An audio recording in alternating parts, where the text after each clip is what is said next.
साथीहरु आज म पनिर पकाउन गइरहेछु। त भर्खरै रातो रातो भएकै छैन। साथीहरु पनिर भर्खर रातो हुँदैछ। हेर्नु आज चाहिँ पनिर खानु पर्यो भन्दैछु। हेलो साथीहरु, पनिर पनि फ्राई भइसक्यो। म झिक्न गइरहेछु। अब झिकिरहेछु। म प्याज हाल्न गइरहेछु। अब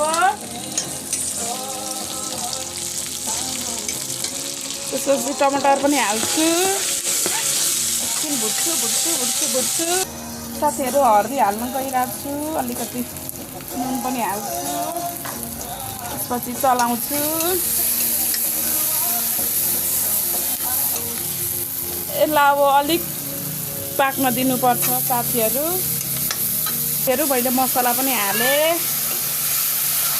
मसला चाहिँ एकछिन भुट्न दिन्छु।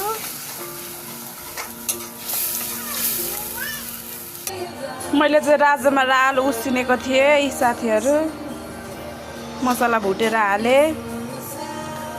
एकछिन पाक्न दिन्छु अनि पनिर हाल्छु। त्यसपछि साथीहरु उम्लिन थाल्यो। पनिर पनि मैले हालिदिए। अब म चलाउँछु।